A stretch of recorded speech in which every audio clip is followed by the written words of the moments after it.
নমস্কার, দেখছেন কলকাতা টিভি। আপনাদের সঙ্গে রয়েছি আমি ঋষিকেশ। শুরু করছি নারদ।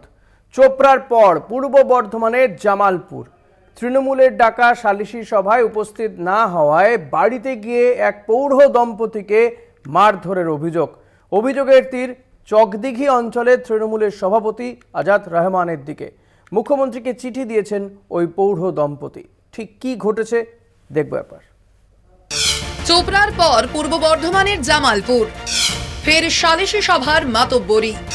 মুখ্যমন্ত্রীকে চিঠি বৃদ্ধ দম্পতির। চোপড়ার সালিশি সভার ঘটনায় উত্তাল হয় রাজ্য রাজনীতি। যুগলকে বেধড়ক মারধরের ভিডিও প্রধানমন্ত্রীর কাছেও পৌঁছয়। बंगाल से आई कुछ तस्वीरों को सोशल मीडिया पे वीडियो देखा। एक महिला को वहां सरेआम सड़क पर पीटा जा रहा। वो बहन चीख रही है, लेकिन वहां खड़े हुए कोई उसकी मदद के लिए नहीं आ रहा है, वीडियो बनाने में लगे हुए हैं। সালিশি সভার সেই মাতব্বরির অভিযোগ পূর্ব বর্ধমানে জামালপুরের কুবাজপুর গ্রামে। বিচারাধীন বিবাদ আদালতের বাইরে সালিশি সভায় মিটিয়ে নেওয়ার জন্য ডাকা হয় বৃদ্ধ দম্পতি ও তাদের ছেলেকে। 2 জুন সালিশি সভা ডেকেছিল। কোথায়?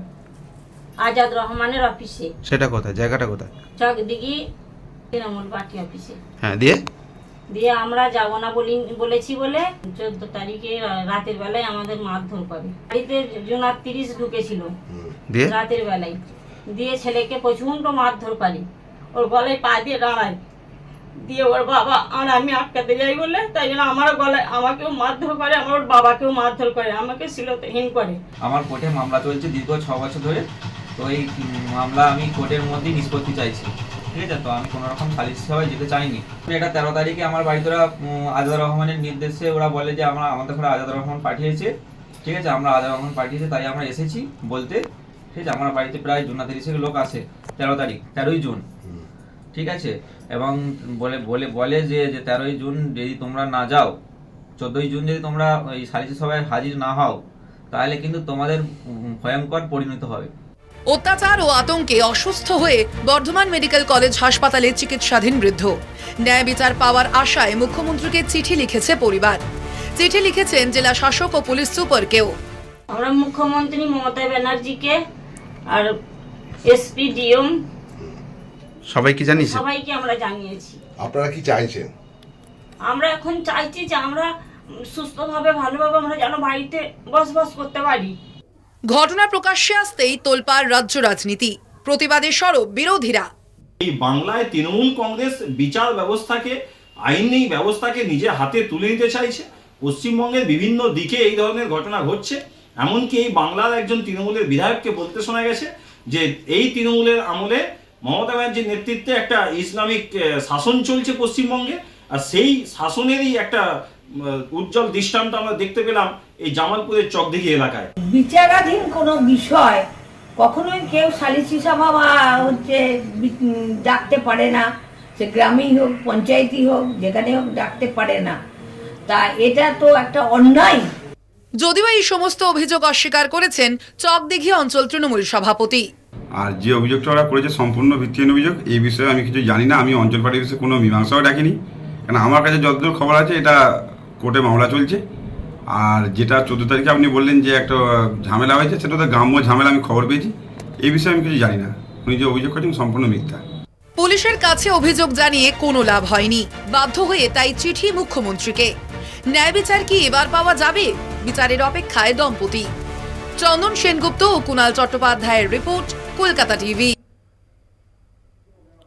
আজ এই বিষয় নিয়ে আমরা আলোচনা করব। যারা রয়েছেন আমাদের সঙ্গে, পূর্ব বর্ধমান থেকে বিজেপি নেতা মৃত্যুঞ্জয় চন্দ্র, আপনাকে স্বাগত জানাবো। রয়েছেন তৃণমূল নেতা অভিজিৎ চৌধুরী। অভিজিৎ দা, আপনাকেও স্বাগত জানাবো আমাদের এই অনুষ্ঠানে। প্রথমেই আমি অভিজিৎ দা আপনার কাছে আসবো। চোপড়ার ঘটনা আমরা দেখেছি এবং সেই ঘটনাতে দেখেছি যে মূল যে অভিযুক্ত তাকে গ্রেপ্তার করা হয়েছে, তার সঙ্গে যে ছিল যে সাগরে তাকেও গ্রেপ্তার করা হয়েছে। কিন্তু তারপরেও আবার একটা ঘটনা, আবার পূর্ব বর্ধমানের জামালপুর। কি করে সাহস পাচ্ছে এই ধরনের ব্যক্তিরা?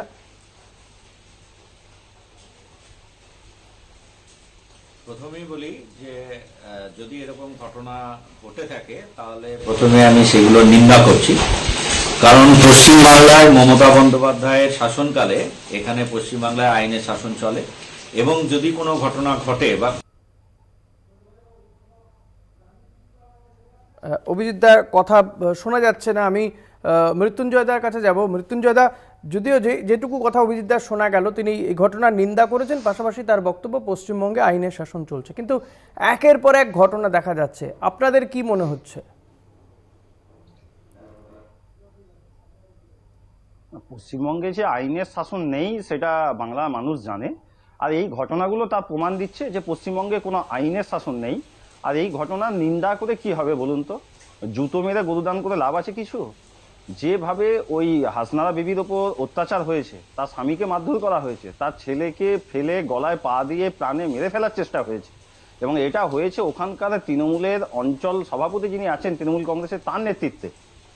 এই মূল অভিযুক্তদের গ্রেপ্তার করতে হবে, এবং এদের মাথা কে আছে? আজকে দেখা যাচ্ছে এই 2024 লোকসভা নির্বাচনে এই রাজ্যে তৃণমূল কংগ্রেস ভালো রেজাল্ট করার পর তৃণমূলের নেতারা নিজেদেরকে পুলিশের উপরে ভাবছে, নিজেদেরকে বিচার ব্যবস্থার উপরে ভাবছে। আজকে জেসিবিকে দেখছি কিভাবে একজন মহিলাকে রাস্তায় ফেলে মারছে, সেই ভিডিও ভাইরাল। আর সেই ঘটনা ঘটতে না ঘটতেই আজকে বর্ধমানেরও জামালপুরের চকদিঘি এলাকা তো সেই একই ঘটনা, শুধুমাত্র অভিজিৎ দা, আপনারা কি নিজেদেরকে পুলিশের উপরে, আইনের ঊর্ধ্বে ভাবতে শুরু করেছেন? তাই কি একের পর এক ঘটনা? একদমই নয়, একদমই নয়। আমি বলছি তো কোন দু একটা বিচ্ছিন্ন ঘটনা ঘটতে পারে, কিন্তু এখনো কিন্তু তদন্ত হয়নি। আপনারা যেটা করছেন সেটা মিডিয়া বা স্থানীয়ভাবে আমাদের দলকে কালিমালিপ্ত করার জন্য এইসব কথা বলছেন। পূর্ব বর্ধমানে যে ঘটনা বলছেন সেখানে কিন্তু আমাদের যিনি অঞ্চল প্রেসিডেন্ট তিনি স্পষ্ট করেছেন যে এই ঘটনার সঙ্গে তিনি যুক্ত নন। এটা আসলে আমাদের দলকে, যেহেতু আমরা লোকসভা নির্বাচনে বিপুলভাবে জয়লাভ করেছি, সেটা আপনারা দেখতে পাচ্ছেন না। অভিজিৎ দা, আপনাকে বলছি, অভিজিৎ দা, আক্রান্ত মহিলা, দিকে একটু তাকান, আক্রান্ত দম্পতি এবং আক্রান্ত মহিলা, তার বক্তব্য আমরা শোনালাম। তিনি বলছেন তৃণমূল পার্টি অফিসে, বেশ বেশ মৃত্যুঞ্জয় দা প্লিজ আপনি বলুন তো, তৃণমূলের অঞ্চল সভাপতি যিনি আছেন তার কি দায়িত্ব হয় এইভাবে কোন একজনের রাতের বেলা 14 জুন রাত্রেবেলা এইভাবে হামলা করা? মৃত্যুঞ্জয় দা প্লিজ, আমি বলছি, অভিজিৎ দার কাছে প্রশ্ন রাখছি প্লিজ। তৃণমূলের এমএলএ কে তো বলতে শোনা যাচ্ছে মৃত্যুঞ্জয় দা প্লিজ, ইসলামের শাসন চলছে মমতা ব্যানার্জির নেতৃত্বে। আমি অভিজিৎ দা আপনার কাছে বলছি যে আক্রান্ত মহিলা তিনি বলছেন তৃণমূলের পার্টি অফিসে ডাকা হয়েছিল, তিনি বা তাঁরা মমতা বন্দ্যোপাধ্যায়কে চিঠি লিখেছেন, এটা কি তৃণমূলকে কালিমালিপ্ত করার জন্য? হ্যাঁ, সবটাই তো তদন্তের বিষয়। প্রশাসন তদন্ত করবে, পুলিশ তদন্ত করবে, তারপরে সেই বিষয়ে বলবো। কিন্তু আমার যিনি বিজেপি দাদা বসে আছেন তাদেরকে একটা কথা বলবো যে মণিপুরে যে সালিশি সভা হয় সেখানে উলঙ্গ করে একটা মহিলাকে গোটা রাস্তায় রাস্তায় ঘোরানো হয়, তখন আপনারা কথা বলেন না কেন? আজকে একটা অভিযোগের ভিত্তিতে আপনারা বলছেন, এক সাইড শুনে কথা বলছেন। আজকে হাতরাসের ঘটনা নিয়ে কেন কথা বলেন না? আজকে পশ্চিমবাংলায় মানুষ তৃণমূল কংগ্রেসকে কেন চাইছে? কারণ এখানে আইনের শাসন আছে, কারণ এখানে গণতন্ত্র আছে, এখানে পুলিশ কাজ করে, এখানে মানুষের হয়ে পুলিশ তদন্ত করে এবং তদন্তের ভিত্তিতে সঠিক পদক্ষেপ করা হয়। সেই জন্য মানুষ আজকে ভোট দিয়েছে তৃণমূল কংগ্রেসকে। আপনারা বললেই তো হবে না, এই ঘটনার পূর্ণাঙ্গ তদন্ত হবে, তারপরে বোঝা যাবে যে আসল ঘটনা কি। সংখ্যালঘু সম্প্রদায়ের ভোট নিয়ে ক্ষমতায় আছেন, এত যে ভোট পেয়েছেন তার 30% সংখ্যালঘু সম্প্রদায়ের ভোট। আবার ভারতবর্ষের মানুষ মানেনি, সেই জন্য আজকে নরেন্দ্র মোদী নিজে গলায় পা দিয়ে নরেন্দ্র মোদী নৈতিক অধিকার নেই ভারতবর্ষের প্রধানমন্ত্রী হয়ে থাকা। আমি অভিজিৎ দা প্লিজ, মৃত্যুঞ্জয় দা প্লিজ, মৃত্যুঞ্জয় দা প্লিজ, আমি অভিজিৎ দা আপনার কাছেই জানতে চাইছি। অভিজিৎ দা প্লিজ, আপনাদেরকে মানুষ ভোট দিয়েছে, খুব ভালো কথা, ভোট দিয়েছে, আপনারা এই রাজ্যে 29টা আসন পেয়েছেন লোকসভা নির্বাচনে, কিন্তু ভুলে যাবেন না যে ভোট একবারেই শেষ হয়ে গেল। 2026-এ বিধানসভা নির্বাচন রয়েছে, সরকার থাকবে কি থাকবে না সেটা ডিসাইড হবে এ রাজ্যের ক্ষেত্রে। কিন্তু একের পর এক যে ঘটনা ঘটছে এবং সব ক্ষেত্রেই তৃণমূলের নাম কেন জড়াচ্ছে? তৃণমূলের ঘনিষ্ঠ কোনো নেতা নয়তো তৃণমূল নেতার নাম জড়াচ্ছে। একের পর এক গণপিটুনির ঘটনা ঘটলো, আমরা চোপড়ার ঘটনা দেখলাম, কিংবা এই জামালপুরের ঘটনা, তৃণমূলের নেতাদের নাম কেন জড়াচ্ছে? দেখুন, কারণ একটাই, পুলিশ প্রশাসন তৃণমূলের দলদাসে পরিণত হয়েছে। আজকে যদি পুলিশ ব্যবস্থা নিত তাহলে অভিজিৎ দাকে বলতে দিন, আমি আসবো আপনার কাছে। দেখুন, দ্বিতীয় দিন আর কোন তৃণমূল নেতা এই ধরনের অন্যায় করার আগে 10 বার এখন তৃণমূলের নেতাদেরকে পুলিশ গ্রেপ্তার করার আগে উপর মহলে নবান্ন থেকে ফোন এলে তবে গ্রেপ্তার হয়। মৃত্যুঞ্জয় দা বলতে দিন না, আমি আসবো আপনার কাছে প্লিজ। মৃত্যুঞ্জয় দা, এরকম বলে দুজন বললে কেউ কারো কথা শুনতে পারবে না, নাইবা দর্শক আপনাদের কথা শুনতে পারবে। ওনাকে বলতে দিন, আপনার কাছে আসবো। বলুন অভিজিৎ দা। পশ্চিমবাংলায় আইনের শাসন আছে বলেই চোপড়ার ঘটনায় অ্যারেস্ট হয়েছে।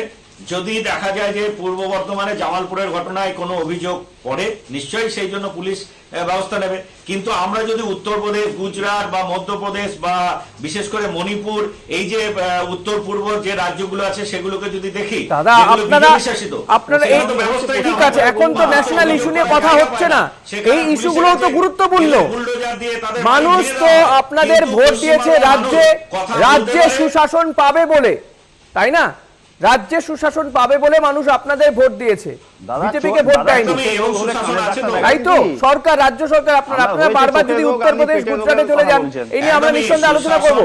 ঠিকই, সেই রাজ্যগুলোতে আপনি যে বলছেন হয়তো অভিযোগগুলোর সত্যতা রয়েছে, সেখানেও তদন্ত চলছে। এরা পেটের রোগে ডাক্তার দেখায়, এটাই বোঝা যাচ্ছে।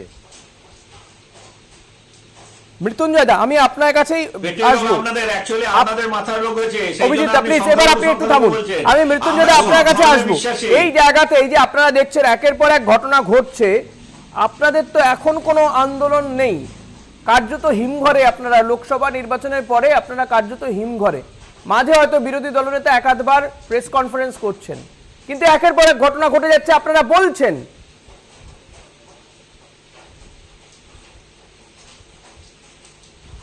অবশ্যই দেখুন, এই রাজ্যে যে ভোট পরবর্তী সন্ত্রাস যেটা হয়, ভোটের আগে থাকতে শুরু হয় আর ভোটের রেজাল্টের পর যে দাপাদাপিটা চলে, আর তার ফলেই কিন্তু আন্দোলন করা যায় না। আজকে যে ছেলেটা অন্যায়ের বিরুদ্ধে প্রতিবাদ করবে, তার পরিণতি কি হবে?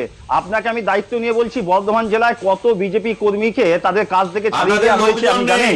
আপনি জান বাদুড়ে টেক যে ইন্ডাস্ট্রি আছে সেখানে একাধিক রাইস মিল থেকে কর্মীদেরকে ছাড়িয়ে দেওয়া হচ্ছে। আন্দোলন করতে গেলে মানুষকে লাগবে। আমরা যার পেটের জীবিকা দিতে পারবো না, তার পেটের ভাত কাটবো কেন? প্রতিবাদ যেখানে করার আমরা করছি, ব্যবস্থা মূল হচ্ছে এই রাজ্য চালাতে পারে না। বেশ, একটা ছোট্ট বিরতি, একটা বিরতির পরে আবারও আসবো এই আলোচনায়। অভিজিৎ দা, মৃত্যুঞ্জয় দা থাকবেন, একটা ছোট্ট বিরতি নিয়ে ফিরবো, সঙ্গে থাকবেন প্লিজ। ফিরে এলাম বিরতির পর, দেখছেন নারদ, আপনাদের সঙ্গে রয়েছি আমি ঋষিকেশ। আমি অভিজিৎ দা আপনার কাছেই আবারও আসবো, বারবার আসতেই হবে, কারণ আপনাদের দলের নেতাদের বিরুদ্ধে একাধিক অভিযোগ উঠছে এবং বিভিন্ন জায়গাতে, যে একটা জায়গাতে বা একটা জেলাতে উঠছে এমনটা নয়, তা কলকাতা থেকে শুরু করে কলকাতা সংলগ্ন কিংবা অন্যান্য জেলাতেও একই ঘটনা ঘটছে এবং এটা ভোটের পরে পরেই দেখা যাচ্ছে। কোথাও গিয়ে কি এই যে আত্মবিশ্বাস বা আত্মতুষ্টির জন্যই একাধিক এই ধরনের ছোটখাটো নেতারা বা তাদের হঠাৎ দাপট বেড়ে গেল? না দেখুন, আত্মতুষ্টির কোনো বিষয় এখানে নেই। এখানে মানুষ ভোট দিয়েছেন, তৃণমূল কংগ্রেস জিতেছে। মানুষ চায় যে সারা ভারতবর্ষের বুকে মমতা বন্দ্যোপাধ্যায় যে নীতি আদর্শ, অভিষেক বন্দ্যোপাধ্যায় যে স্ট্র্যাটেজি নিয়ে চলে মানুষের পক্ষে, সেই জন্যই কিন্তু তৃণমূল কংগ্রেস জয়লাভ করছে। এখন এই দু একটি বিক্ষিপ্ত ঘটনা যেগুলো ঘটছে, সেখানে আমি বারবারই বলছি যে পুলিশের কাছে গেলে পুলিশ কিন্তু এখানে অ্যাকশন নেয়। কিন্তু আমরা যদি অন্যান্য রাজ্যে দেখি, যেগুলো বিজেপি শাসিত বা কিছু কিছু এনডিএর যেগুলো আছে, সেখানে আপনারা যদি দেখেন কিছু কিছু জায়গা এলাকাতে মুখিয়াকে কেন্দ্র করে মুখিয়া সেখানে বিচার করে, এরকম নানা জায়গায় কিন্তু আছে, সেখানে বিজেপি নেতারা সরাসরিভাবে যুক্ত থাকে। এবং সেখানে যদি কোনো ভিকটিম কোনো থানায় এফআইআর লঞ্চ বা অভিযোগ করতে যায়, সেক্ষেত্রে বুলডোজার নিয়ে তার বাড়িটাই ভেঙে দেওয়া হয়। কিন্তু পশ্চিমবাংলায় সেক্ষেত্রে আপনি যে আজকে ডিবেট করছি বা এই যে মানুষের সামনে কথাগুলো আসছে, সেটা কিন্তু পশ্চিমবাংলা বলেই। এটা যদি আমরা বিজেপি শাসিত বা এনডিএর অন্যান্য যারা দল আছে সেই শাসিত যদি রাজ্য হতো, অন্য কোনো স্টেটে ডিবেট হয় না বলছেন, সামনে আসতো না। এটাই পশ্চিমবাংলার সঙ্গে অন্যান্য রাজ্যের পার্থক্য। অভিজিৎদার বক্তব্য এই যে আমরা আলোচনা করার পরিসরটা পেয়েছি, এটা অন্য রাজ্যের এই সরকারের বিরুদ্ধে যখন অভিযোগ ওঠে, সেই ডিবেটটাও করা যায় না, পরিসরটা নেই, আলোচনা করার পরিসরটা নেই, সেটাই বলতে চাইছেন অভিজিৎদা। এটা উনি পরোক্ষে আমাকে হুমকি দিচ্ছেন আমি মনে করছি, কারণ যারা এইভাবে লাইভে বসছে তাদেরকে যে হুমকি দেওয়া হচ্ছে যে আমরা চাইছি বলে তুমি লাইভে বসে আছো, আমরা চাইলে তুমি লাইভে বসতে পারবে না, এটাই উনি বলতে চাইছেন। আপনারা সংবাদ মাধ্যমে আছেন, আর উনাকে অনুরোধ করবো যে ইউটিউব খুলে একটু সার্চ করুন, যেসব বিজেপি শাসিত রাজ্যেও আছে সেই সব রাজ্যে যে চ্যানেল আছে সেই সব চ্যানেলে এই ধরনের বিতর্ক হয় কিনা। আর কোথাও পুলিশের অভিযোগ করলে কারো বাড়ি বুলডোজার দিয়ে ভেঙে দেওয়া হয় না। অন্যান্য স্টেটে যারা ক্রিমিনাল আছে তাদের বাড়ি বুলডোজার দিয়ে ভাঙা হয়। আর এই রাজ্যে মমতা ব্যানার্জি যাদের পেটের ভাতের জন্য যারা রাস্তায় বসে রীতিমতো ইনকাম করছে তাদের দোকানগুলো বুলডোজার দিয়ে ভেঙে দেওয়া হয়। বুলডোজারের ব্যবহারটা মমতা ব্যানার্জি শেখেনি। বুলডোজারের ব্যবহার কিভাবে করতে হয় সেটা তৃণমূল কংগ্রেসকে শিখতে হবে। এই রাজ্যে যে তৃণমূল কংগ্রেসের দুষ্কৃতি আছে সেই দুষ্কৃতিদের বাড়িগুলো ভাঙা প্রয়োজন ছিল বুলডোজার দিয়ে। তার পরিবর্তে যারা তৃণমূলকে ভোট দিয়ে ক্ষমতায় এনেছে সেই হকারদের, সেই শ্রমিকদের, তাদের গরিব মানুষদের বাড়িগুলো ভেঙে দেওয়া হচ্ছে, তাদের ব্যবসার জায়গা ভেঙে দেওয়া হচ্ছে। এটাই তৃণমূল কংগ্রেস, এটাই বিজেপির সঙ্গে তৃণমূল কংগ্রেসের পার্থক্য। আর পুলিশ যদি স্বমহিমায় থাকে তাহলে তৃণমূল কংগ্রেস এই রাজ্যে একটি ভোটেও জয়লাভ করতে পারবে না, এটা আমি গ্যারান্টি দিয়ে বলছি। পুলিশ তৃণমূলের দলদাসে অভিজিৎ দা আমার একটা ক্লিয়ার কাট বলুন, এই যাদের বিরুদ্ধে অভিযোগ উঠছে, যারা তৃণমূল আশ্রিত বা তৃণমূল নেতা, তৃণমূল ঘনিষ্ঠ, তারা কি শাস্তি পাবে? মুখ্যমন্ত্রী বলবেন তারপরে শাস্তি পাবেন? পুলিশ কেন পদক্ষেপ করে না? এমনটা একদমই নয়। অভিযোগ তো যে কেউ যে কারো বিরুদ্ধে করতে পারে। সেই অভিযোগের সত্যতা এবং তদন্ত পুলিশ তদন্ত হলেই বোঝা যাবে, সত্যতা প্রমাণিত হবে, তারপরে অবস্থায় নিশ্চয়ই আদালত তার বিচার করবে। এখানে তো পার্টির কোনো ব্যাপার নেই। কিন্তু আমার বক্তব্য হচ্ছে পশ্চিম বাংলায় এই অভিযোগ করা জায়গাটা আছে এবং পশ্চিম বাংলায় পুলিশ তদন্ত করে, পুলিশ অ্যারেস্ট করে এবং ঘটনা ঘটলে মানুষ যদি তৃণমূলের দলদাস হয়, নিয়ে সেই আজকে কথাটা বলতে কয়েকজন পারে। সাহসী সংবাদ মাধ্যমের বন্ধু, সাংবাদিক বন্ধু আছে বলে ঘটনাগুলো উঠে আসছে, না হলে সব ঘটনা তো উঠেই আসতো না। বিজেপির বক্তব্য যে পুলিশ দলদাসে পরিণত হয়েছে, অভিযোগটা পুলিশের কাছে গিয়েছে। বিজেপি বলছে দলদাসে পরিণত হয়েছে। একদমই নয়। পুলিশ যদি দলদাসে পরিণত হতো তাহলে আজকে তৃণমূল নেতা তো অনেকেই অ্যারেস্ট হয়, বিভিন্ন অভিযোগ হলে তারা অ্যারেস্ট হয়, তাহলে সেটা তো হতোই না। অঞ্চল সভাপতি গ্রেফতার হবেন, যে অঞ্চল সভাপতি ডেকেছিলেন পার্টি অফিসে বিচার করবেন বলে, বিচারাধীন বিষয় বিচার করবেন অঞ্চল সভাপতি। সেটা তো অভিযোগের সত্যতা প্রমাণ করতে গেলে তো তাকে অ্যারেস্ট করতে হবে, তদন্ত করতে হবে তো তার বিরুদ্ধে। অভিযোগটা যদি রং জড়িয়ে বা বিজেপির বা অন্যান্য দলের যদি প্ররোচনায় পা দিয়ে তারা করে থাকে তাহলে নিশ্চয়ই হবে না। দাদা আক্রান্ত পরিবার বলছে, আক্রান্ত পরিবার বলছেন। বেশ, আমাদের আজকে আর সময় নেই। আমরা আশা করব যে শাসক দল তৃণমূল কংগ্রেস যে দাবি করছে মানুষ বিচার পাবে, আইনের শাসন রয়েছে বলে তারা দাবি করছে। দেখা যাক আদৌ তারা অভিযুক্ত গ্রেফতার হয় কিনা। অনেক ধন্যবাদ অভিজিৎ দা এবং মৃত্যুঞ্জয় দা, অনেক ধন্যবাদ আপনাদের দুজনকে সময় দেওয়ার জন্য। ধন্যবাদ আপনাদেরকেও যারা এই অনুষ্ঠান দেখছিলেন। পরবর্তী খবর জানতে দেখতে থাকুন কলকাতা টিভি রাত দিন 7 দিন।